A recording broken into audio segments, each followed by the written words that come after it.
So welcome to the next video lecture. So on the subject of engineering mechanics, and the topic is the moment of inertia. In continuation of the we are discussing this moment of inertia. So in continue, let us continue the same topic. So let us discuss some more topics in this one. Uh, Coming to the objectives. So by the end of the session, so you will be able to know the perpendicular axis theorem. So there are two theorems are there moment of inertia generally. So it is nothing but one is a, parallel axis theorem and second one is a perpendicular axis theorem, right? So parallel axis theorem already we have discussed. So it is we have solved some problems based on this uh, parallel axis theorem. Now let us discuss about the perpendicular axis theorem. Okay. So what is the use of perpendicular axis theorem? Where we have to apply the perpendicular axis theorem and to produce the the procedure to calculate polar moment of inertia section by using theorem. Okay, using the parallel perpendicular axis theorem, how to calculate the polar moment of inertia. Okay, so polar moment of inertia means moment of inertia about the polar axis.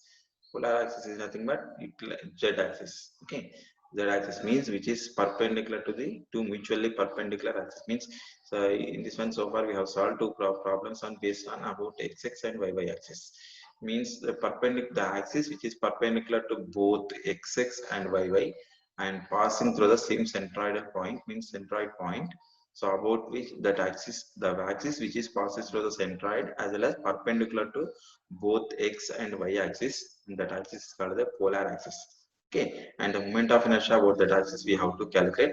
For that one we will use the perpendicular axis theorem. Okay, so using this perpendicular axis theorem we calculate the moment of inertia about the polar axis means that is we call it as a polar moment of inertia, right? And radius of gyration and its calculation. So what is radius of gyration? It's a definition. So how to calculate the formula to calculate the radius of gyration, and let us solve some problems on calculating the polar moment of inertia as well as the radius of gyration, one or two problems. Okay, so it is a very simple problems, very small problems. Okay, short questions generally. Okay.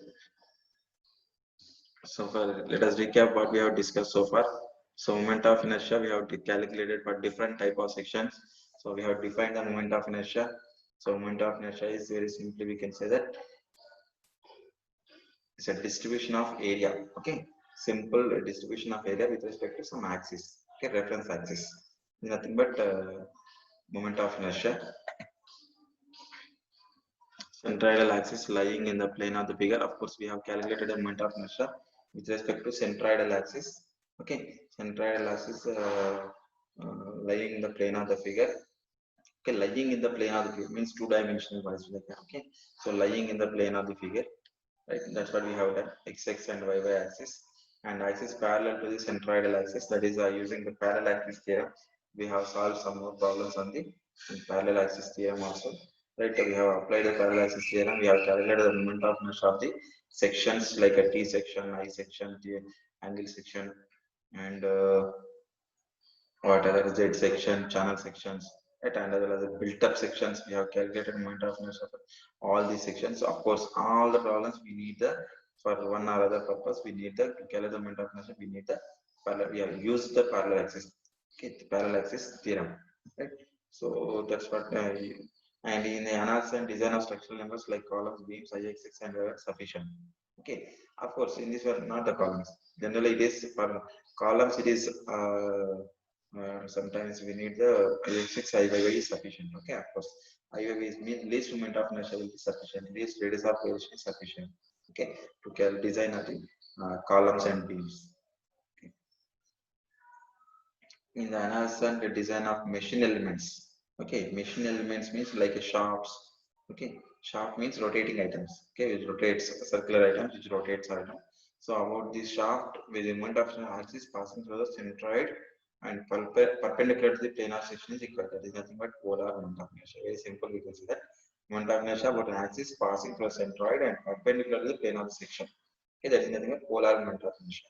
So polar moment of inertia is required in case of shafts, machine elements like rotating elements, shafts, like example shafts. In that one, we need the polar moment of inertia. Right? So it is in that case is IXX and IY not equal. Now let us actually go to the actual topic. Right. So actual topic, what is that?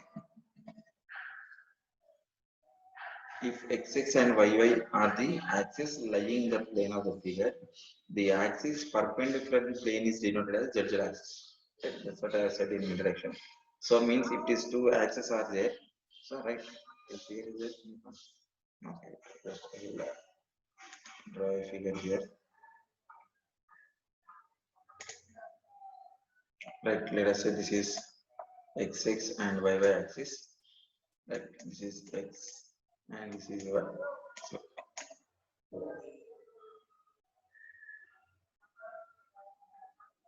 this is x and y axis. Right, if an axis which is perpendicular, these are x and y are lying in the same plane. Okay, these are two lying in the same plane, and the axis perpendicular to the plane, and which passes through the point. But this is nothing but z axis. Okay, x axis, y axis, and z axis means which is perpendicular to x and y both. Okay, it is called as z axis. Like it means it is y axis, this is y, and this is z. This is z. The moment of inertia of the section about the axis perpendicular to the plane of the figure and passing through the centroid is known as the polar moment of inertia. Okay, what is polar moment of inertia? The moment of inertia of the section about the axis perpendicular to the plane of the figure, perpendicular to the plane of the figure. So what is the plane of the figure? Let us say this is your figure is, for example, just a minute, I will take here.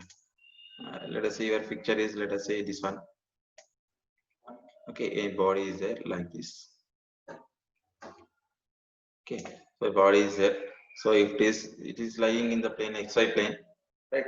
So the moment of inertia of the about axis perpendicular to the plane of figure passing through the centroid. Passing through the centroid means centroid of the section, which passes the centroid of the section. That moment of inertia we call it the polar moment of inertia. Okay, so the moment of inertia of the section about axis perpendicular, about this which axis perpendicular to the what? Perpendicular to what? Plane of the figure. Perpendicular to the plane of the figure means in 90 degrees other direction, and passing through the centroid and passes through the centroid point. Okay, and that moment of inertia we are calling it as a polar moment of inertia. Okay, so for example, I'll take a figure like this.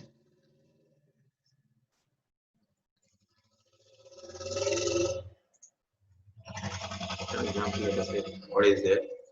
Okay, so this is in xy plane.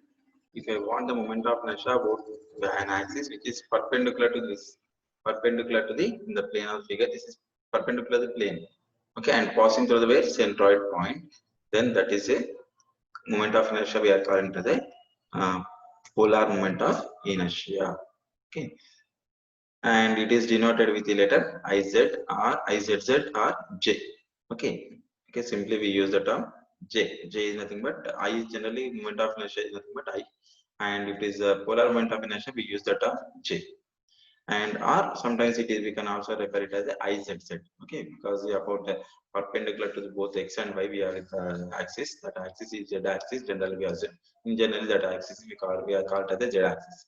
That's why we can denote the we can denote the polar moment of inertia with the letter izz also. Okay, so izz is calculated by using perpendicular axis theorem. Okay, so izz, how to calculate the polar moment of inertia? So it is calculated based on using the perpendicular axis theorem. So first of all, what is perpendicular axis theorem? Now let us see the perpendicular axis theorem. What is perpendicular axis theorem?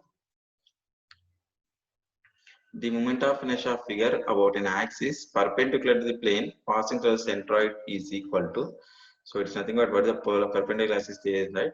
The sum of moments of inertia of the figure about the two mutually perpendicular axes lying the plane of the figure and passing through the centroid is equal to izz, that is equal to ixx plus iyy, right?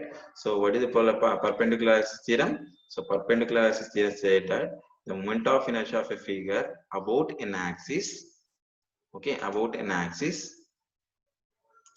to the plane and passing through the centroid is equal to, right?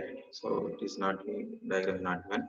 So about any figure is equal to, so it's nothing but I will try redraw the previous figure, this one. So this is x, this is y, and this is z. Okay, right? This is an moment of inertia figure about an axis perpendicular to the plane and passing through the centroid is equal to perpendicular to the plane and passing through the point, means this is that is nothing but Iz. Z is equal to, means what is the first condition? It shall be perpendicular to the plane, means it is xy plane. So this entire thing is xy plane perpendicular to this plane, means it is other third side. Okay, that is nothing but z direction. Okay, that's why it is that moment of inertia about this axis is nothing but Izz. Okay, Izz is equal to what? How to calculate Izz? Equal to the sum of moment of inertia of the figure about two mutually perpendicular axes lying in the plane of the figure and passing through the centroid. Means it is equal to what? Izz is equal to sum of moment of inertia of figure of about which axis? About two mutually perpendicular axes. Two mutually perpendicular axes are lying in the plane. Okay, two mutually perpendicular axis lying in the plane of the figure. Okay, lying in the plane of the figure is nothing but, what is the plane of the figure? Is nothing but, let us say this is the plane of the figure. So lying the plane of the figure. Okay, so in this plane of the is the plane of the figure. Okay, so in this plane, in this plane the figure is lying.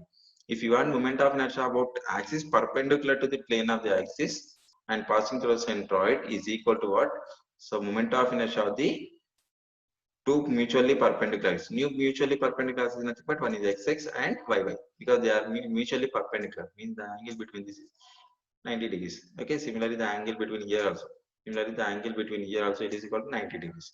So mutually they are individually they are all are mutually perpendicular axis, but Iz, what we how to calculate Izz is equal to mutually perpendicular axis nothing but xx and yy, and its moment of inertia is nothing but Ixx and Iyy. That is nothing but mutually perpendicular axis lying in the plane, because these xx and yy are lying in the plane and passing through the centroid, means all are passing through the same centroid point. Okay, so then that gives the sum of moment of inertia which are two mutually perpendicular axes lying in the plane gives the moment of inertia about the axis which is perpendicular and passing through the centroid. That is nothing but zz axis. Okay, it is always not thing is that it is of course this now you have to remember. Okay, so but it is okay, your thing is okay, but always means zz only. Why it is zz means sometimes it is not like that. If is your figure is lying in the, let us say it is your figure is lying in the YZ plane. For example, if your figure is lying in the YZ plane, in this case our figure is lying in the XY plane, that's why it is IZZ is equal to IXX plus IYY. For example, if our figure is lying in the YZ plane, okay, then what happens? Then Ixx is equal to, because what is the perpendicular to YZ plane? What is the axis which is perpendicular to YZ plane? Is nothing but XX. So Ixx is equal to Iyy plus, okay, Iyy plus Izz. Okay, that is thing you have to remember. Don't think that always Izz is equal to Ixx plus Iyy. But this is holds good only. Think this, remember this sentence. Okay, so you have to remember this sentence. They are very important. Don't think that blindly about this only two mutually perpendicular axes like that. We are saying that we are assuming in this problem, in this case especially, we are assuming that this third axis is z axis. Okay, so if it is in, your figure is different, lies in the, instead of xy plane, if it is lies in yz plane, then Ixx is equal to polar moment of inertia is nothing but perpendicular axis theorem is nothing but Ixx is equal to Iyy plus Izz. If it is your figure is lies in the xz plane, then what happens? Iyy is equal to Ixx plus Izz. That is the thing you have to remember, right? So this is nothing but just not like that. It is only Izz about it. Depends on your figure lies in which plane, means either xy plane or yz plane or xz plane. Depends on this one, you have to interchange this IXX and IYY, IZZ. Okay, that will changes. Okay, don't always be in a state that it is only IZZ is equal to IX. It's not always. Okay, okay, depends on your figure lying in the figure. It is very, they are very clear about it. If it is they are general, if the theory is very clear, it is general. But coming to this, showing this one is nothing but it is a very limited scope. If it is in this one, perpendicular axis is nothing but xy plane. Okay, in this one the perpendicular axis are nothing but xy plane. Of course, if you're writing this one, as you have to write a condition, assuming two mutually the figure is lying in the xy plane, you have to write, then only use this sentence. Okay, so your figure should lie on the xy plane, right? And your we are calculating the moment of inertia about the perpendicular to the xy plane is nothing but zz. In that case, this formula is holds good, right? So whereas in general, this but formulas are generally, whatever theory is generalized. Okay, so that's why it is we cannot we cannot generalize these equations. Okay, so equation is not general equation, whereas theory is generalized here. Okay, theory is general one, not equation. Okay, so in this one you have to remember, if it is that's the case, if it is your lies here, so then it is a different issue. Okay,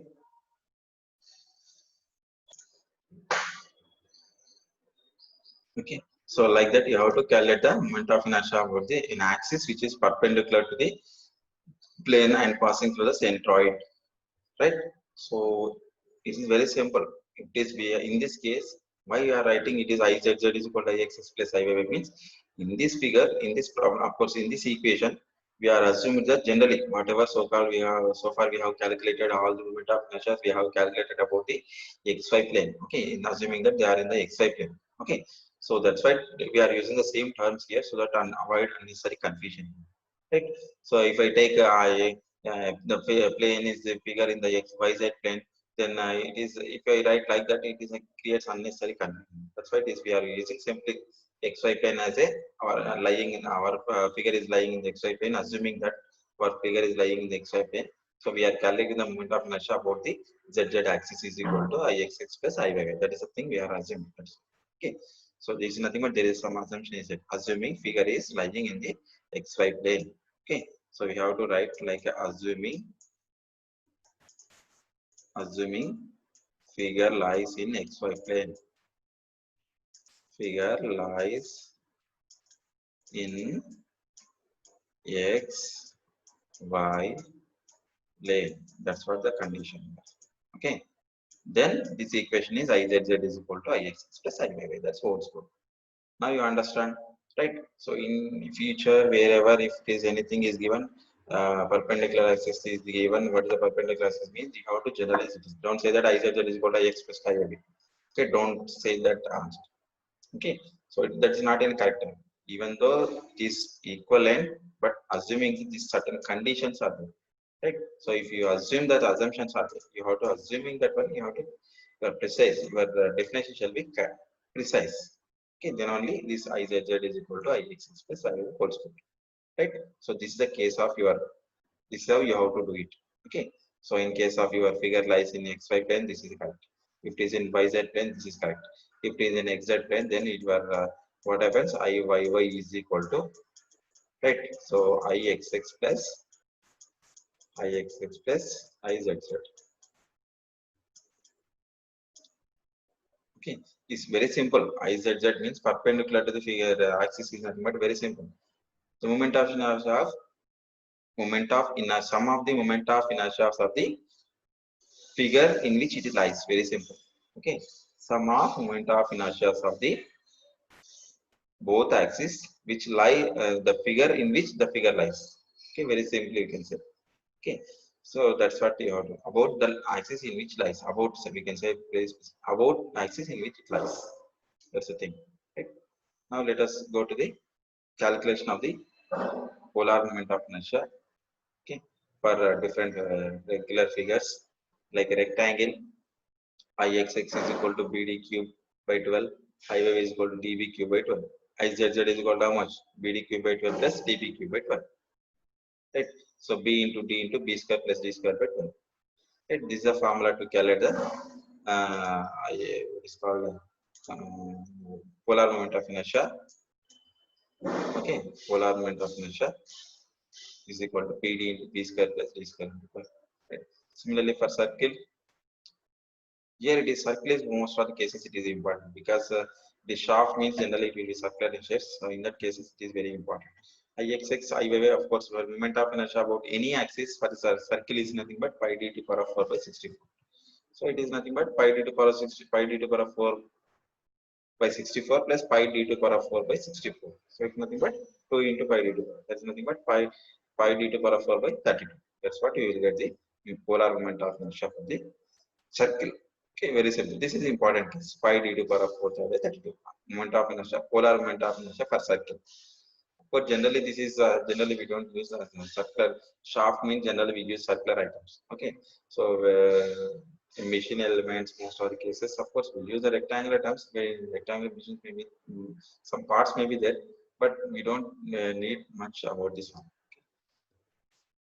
In similar manner, for compound sections, calculate the for if there is any compound sections are there. For example, we have seen two I section, channel section, all these sections or some other type of section. Whatever it will be, compound means a combination of any two sections, two or three or more of sections are there, like a combination of rectangle and circle, combination of a circle and a rectangle, and combination of a triangle and circle, combination of triangle and a rectangle, like that. Any combination, a combination of circle, triangle, rectangle, like that. It can be any combination.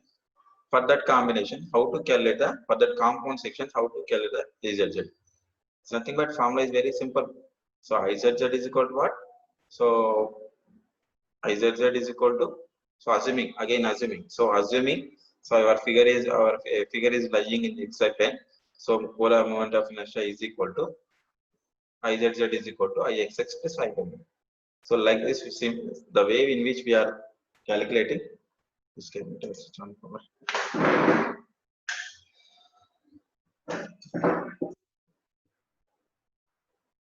Right. So it is for figures for any figure. So for any compound figures, first we calculate the Ixx and Iyy.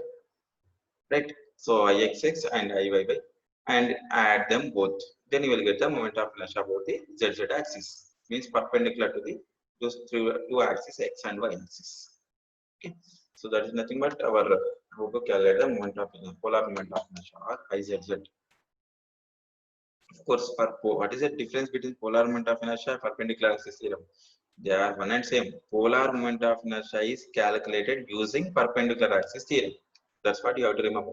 Don't think that what is polar moment of inertia, perpendicular axis theorem. They are not different, but they are different only. But thing is that to calculate the polar moment of inertia, we are using the perpendicular axis theorem. Okay, what is the perpendicular axis theorem? Perpendicular axis theorem is equal to IZZ plus IYY. IZZ is equal to Ixx plus Iyy. Assuming that our figure lies on the xy plane. So polar moment IZZ is equal to means which is the axis which is perpendicular to the both x and y plane. Okay, x, y and y plane and passes through the centroid of figure. Right, is equal to that is nothing but IZZ is equal to Ixx plus Iyy. Right, that is a perpendicular axis theorem. Right, polar moment of inertia is nothing but already we discussed what is polar moment of inertia. So let us see once again. Polar moment of inertia is nothing but moment of inertia about axis perpendicular to plane of the figure and passing through the center. Polar moment of inertia is turn. Okay, to derive the polar moment of inertia, we are using the perpendicular axis theorem. Okay, that's what he said. IZZ is calculated by perpendicular axis theorem. Right.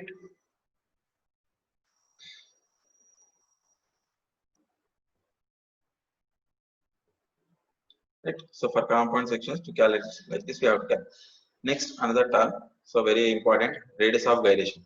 So this term is very important in the case of our design of columns. Because beams, we don't need this radius of gyration term, but whereas in design of columns, it is very important. Okay. So in this one, this time radius of gyration. Generally, again radius of gyration again about x axis, about y axis, again different axis. We can about any axis we can calculate the radius of gyration. Now let us see what is radius of gyration. So again, let us take a body. Okay, in that one, let us take a small element area. Let us take a section, irregular section, and in the that is lies in the xy plane, right? And take a consider a small element area, small area, elemental area dA, and at a distance of y from the x-axis and x from the y-axis. Okay, so that moment of inertia for the small area is Ixx is equal to dA into y square about x-axis and dA into x square about the y-axis. That's what we have defined. We have derived the moment of inertia concept. Okay, from where itself they are derived dA into y square, dA into x square. Okay, this is Ixx and this is Iyy. Okay, about x-axis is nothing but Ixx. This is nothing but Ixx. Okay, dA into y square. So this is nothing but Iyy. dA into x square. Right? Ixx is equal to dA into y square. Iyy is equal to, so this is not Iyy, not x. Iyy is equal to dA into x square. The moment of inertia for the entire figure is calculated as sigma into dA into y square and sigma into dA into x square. Okay, like this. If you want entire figure, integrate it means summation. Okay, sum of dA into y square, and the summation can be done by integrating the equations.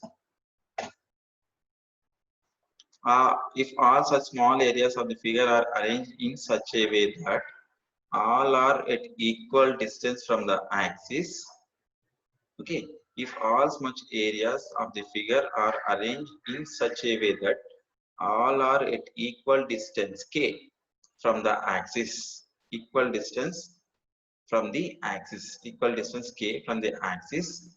See, please be careful. Please read once. Why I am reading once again and again is you have to understand the concept. What is k? K is nothing but radius of gyration. Okay, this k is nothing but radius of gyration. So this, what is the radius of gyration? Means we are derived into a big section into a small comma, small sections dA, right? So if all such small areas means ds of the figure, entire figure are arranged in such a way that what all are at equal distance from the axis, all are equal distance from the axis, then mi of the figure is expressed as I is equal to a into k square. Okay, square of the distance into area, moment of inertia. If that condition is that the moment of inertia is equal to area into k square, right?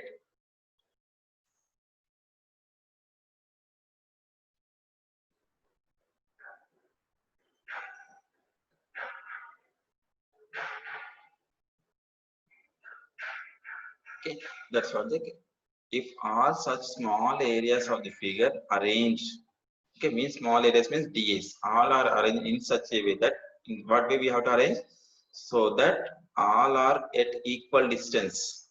Let us say that distance is k, equal distance from the axis. From the axis means reference axis. From the reference axis, we are assuming that all are arranged in equal distance. Okay, the distance, let us say it is k. Then moment of inertia of the entire figure can be expressed as I is equal to a k square, or k is equal to, so what is a means area of the figure, k is nothing but k is called as the radius of gyration. Okay, the radius of the gyration. So that is equal to under root of I by a from this equation. K is equal to what, k square is equal to I by a. K is equal to under root of I by a. Right? If the mi of the figure about an axis is expressed as a into k square, then k is called the radius of gyration of figure about that axis. Okay, k is called as the radius of gyration of the figure about that axis. Radius of gyration. Right? The SI units of radius of gyration is in what, meters or millimeters, because it is, if it is, what is the a, it is a moment of inertia. I is moment, units are mm to the power of 4. What is the area units? Mm square. So if you mm square, mm to the power of 4 mm square. So if mm square 1 mm square will be cancelled and power 2 will be there, that is mm square will be there. It is mm square means root is there, square and root, and as well as root square will be get cancelled and remaining will be only mm. That's what you will get it. Okay, so this is how you can derive the units also. Not per real, because already we know the units of moment of inertia. units of moment of inertia are mm to the power of 4 divided by area units are, let us say, mm square, for example, right? So again root is there, 2 times 2 is there, for 2 will be get cancelled and remaining will be 2. So mm square is remained. So under root of mm square. Okay, mm square. So what is mm square? What is the root? Square root means what? For the power of 1 by 2.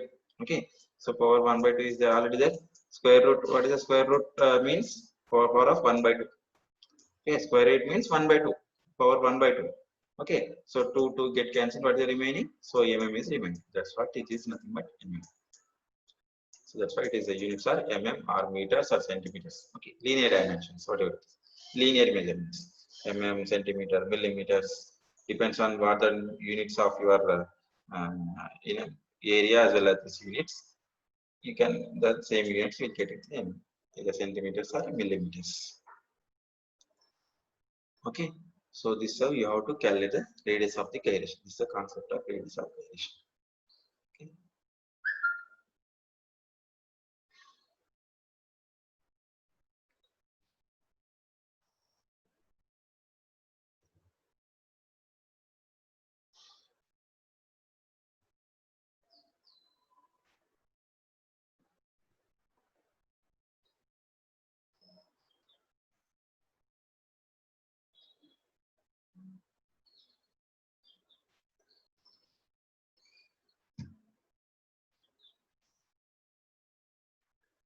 The radius of gyration about x-axis is calculated as, of course, about any axis. This is the general formula is nothing but under root of I by a. So if you want about x-axis, kx is equal to ixx by a. Area will be same about whatever the axis, the area will be remain same. But only thing is the moment of inertia will be changes about the axis, about the reference axis. That's why it is. If you want about x-axis, put ixx. If you want about y-axis, put iyy.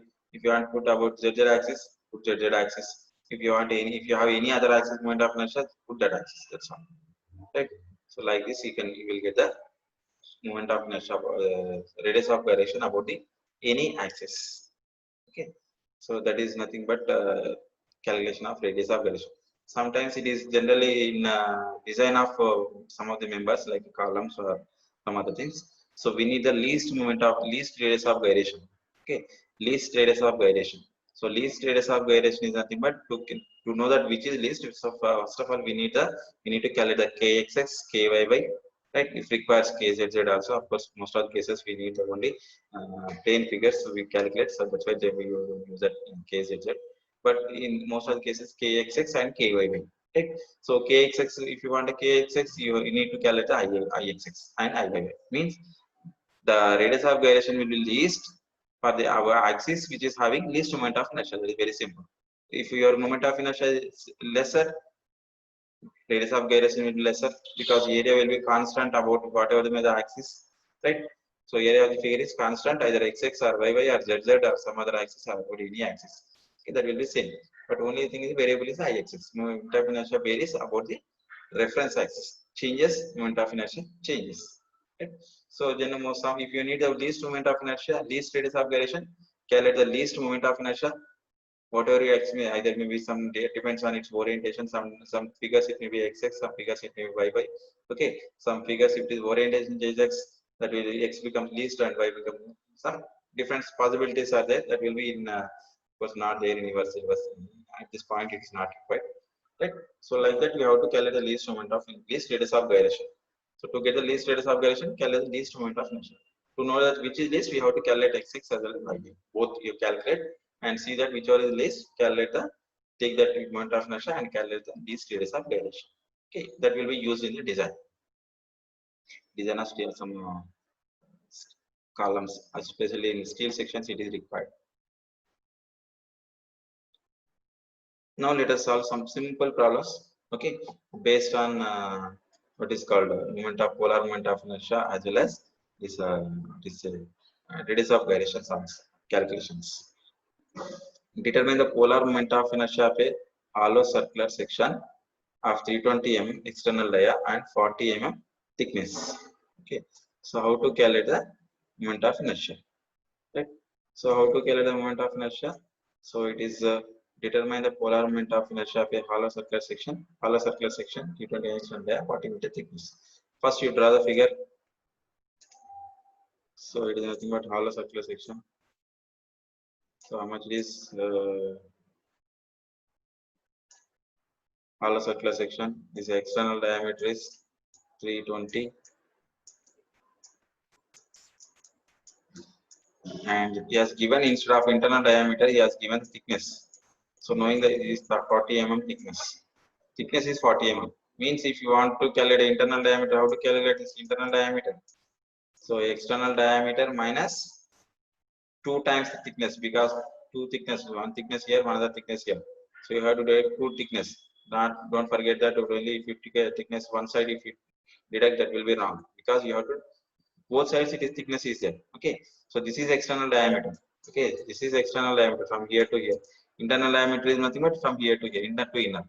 For that one, this side one thickness is there, another side one thickness is there. So you have to deduct 2 times thickness. So internal diameter small d is equal to, so 320 equal to 320 minus 2 into 40. Sorry, 220 minus, it's not there, not applied.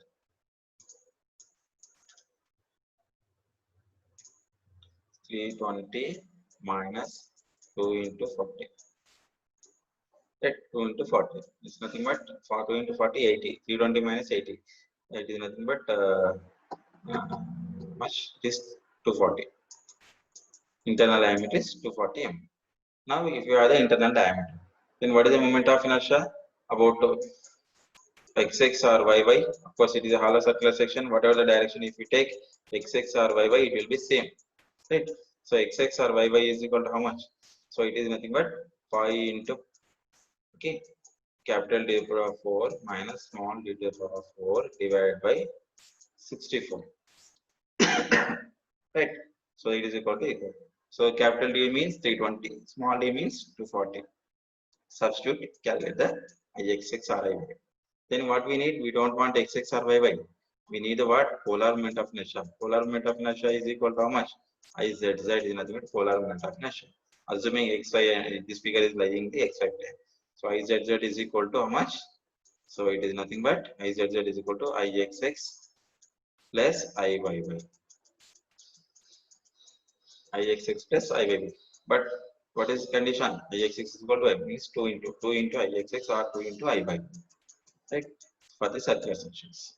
So is equal to 2 into whatever the figure like this. What is the value you get it. So that you will get the polar moment. Right? Solution for all the circular section. Ixx is equal to I to the power of 4 is 64, and Izz is equal to Ixx plus y, that is equal to 32. Okay, because it is 2 into is nothing but 32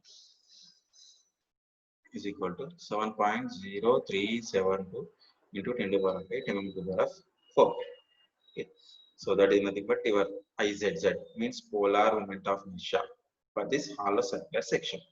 So if it is whatever the type of problem, if you want a polar moment of inertia, just you calculate the xx and yy, add both, you will get the polar.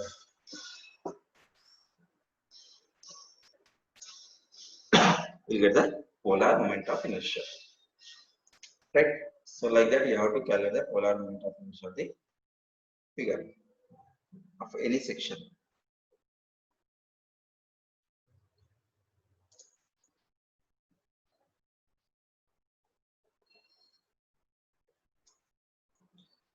Right? Find the radius of gyration of rectangular lamina 200 by 300 mm about centroidal axis. See, nothing but not radius of gyration, it's the radii of gyration. Radii is nothing but plural of radius. Okay, so radius is nothing but singular, radii is nothing but plural. Okay, radii of gyration means of rectangular line, means we have to kind of the both about both axes, about the both axes. It's nothing but about x-axis as well as about y-axis. That's the meaning of your radii gyration. But don't think that so there is some spelling mistake is there. Only if you calculate about only one axis, so you'll get only half marks. Okay, so be careful about it. Find the radii of gyration of rectangular lamina 200 by 300 mm about centroidal axis. So what is the radius of gyration? Just remember the formula. So radius of gyration is equal to the equation. So radius of gyration is equal to, so it is, let us say, kxx. Okay, is equal to how much? Ixx by a under root. Okay, similarly, kyy is equal to Iyy by a under root. Right. So these are the formulas to calculate the kxx and kyy. Right. Now let us see solution for rectangle b equal to 200 mm. So this is a lamina, rectangular lamina, b equal to 200 and d equal to 300. But thing is that always in rectangular sections, whatever the first dimension that is given as a b and second dimension is a d always. Okay. Here it is. It's not. It's generally b. That is a case b equal to 200, d equal to 300 mm. It's generally we use the first term is nothing but b, second one is nothing but d. Ixx is equal for rectangle. What is Ixx? BD cube by 12. This is BD cube by 12. Right. So you will get it. And Iy by dB cube by 12. So be careful. It is dB cube by 12. So Iy is equal to dB cube by 12. That is equal to 300 into 20 cube. 200. That 300 into 200 cube. This is reverse. Okay. B equal to d becomes d. D becomes b. Okay. 200 into 10 to the power 6. What we need? Radius of gyration. Radius of gyration about xx is equal to ixx by a. So if you substitute, so ixx is nothing but 450 into 10 to the power 6 divided by area is nothing but 200 into 300 is nothing but 6000. You will get kx is equal to 273.86. Similarly, radius of gyration about y-axis. Right. So it's nothing but 182.4. So in this one, so if you see this, if you want the least moment of inertia, if at all in the examination, instead of asking radius of gyration about xx and yy means or radii gyration, radii of gyration, instead of they may ask find the least moment of inertia. Okay, find least moment of inertia, least radius of gyration, not moment of inertia, least radius of gyration. Okay, find least radius of gyration. Radius of gyration. Instead of asking directly, it is an indirect question. Okay, least variation. How to find the which is least? For that also we have to do the both. Okay, least means we have to find the both ixx and iyy. Okay, or kx and kyy. So, least means whichever is least in this out of these two, that is nothing but 182.57. So least radius of gyration is equal to 182.57. Okay, so if you calculate only one, that you don't know that which is least, which is higher. Okay, so that's why you have to find out both about x-axis and about y-axis. Find the radius of gyration about the both axis, and whichever is least, that is nothing but your least radius of gyration. Okay, like that you have to write. You have to write at the surface. This radius of gyration is equal to least of above the kx and ky. That is equal to, that is ky is the least. Therefore, that is ky least radius of gyration is equal to 182.57 mm. Like that you have to write. Okay. Next one, of course. So let us stop here. So let us summarize what we have discussed so far. So moment of inertia of figure about an axis passing through the centroid and perpendicular to the plane is called the polar moment of inertia. So polar moment we are first we are started with the polar moment of inertia. We defined the polar moment of inertia. What is the polar moment of inertia? Moment of inertia of a figure about an axis passing through the centroid and perpendicular to the plane. Perpendicular to the plane means if you assume that the xy is figure is in xy plane, perpendicular to that means it's a z axis. That's why it is nothing but we are representing it the izz.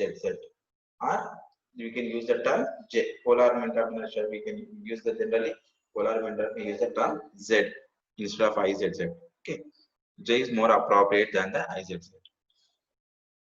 So as per perpendicular axis theorem, we calculate the izz, that is nothing but polar moment of inertia, is equal to izz is equal to ixx plus iyy.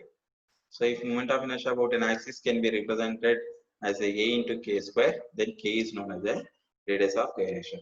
So moment of inertia you can calculate in another formula, that is equal to a into k square, where k is known as the radius of gyration. Means if all small areas of your figure entire particles are kept at an equal distance from the reference axis, and if that distance is let us say k, then K, the moment of inertia is equal to A into K square. That is the definition of the radius of gyration. Right. So where I is equal to A into K square. If you know that K means radius of gyration, you can calculate the moment of inertia moving the area. Right. So like that also you can calculate the moment of inertia. There is nothing but K is equal to under root of A. Right.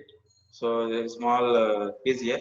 So for a rectangle of depth 20 into root 3 mm, the radius of gyration about x-axis is given as, you have to calculate the rectangle depth 20 root 3 mm, the radius of gyration about centroidal axis. Okay, is given as how much? So you have to calculate the radius of gyration. Right, calculate, and answer is 10 mm. Okay, you calculate it. For solid circular section having Ix is equal to 100 mm to the power 4, the polar moment of inertia mm to the power 4, polar moment of inertia in mm to the power 4 is, for circular section moment of inertia is equal to Ix is equal to Iy. Polar moment of inertia means Ix plus Iy. That's equal to 100 plus 100. So your answer is 200 mm to the power 4.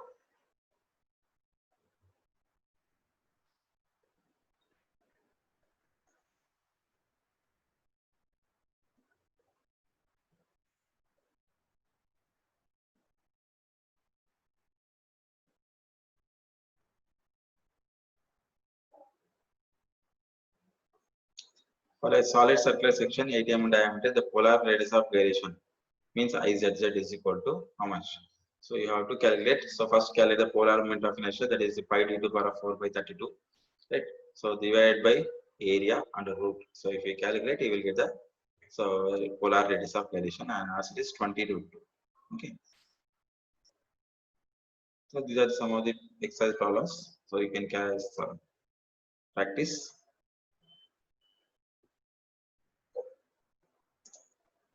Okay. So let us stop here.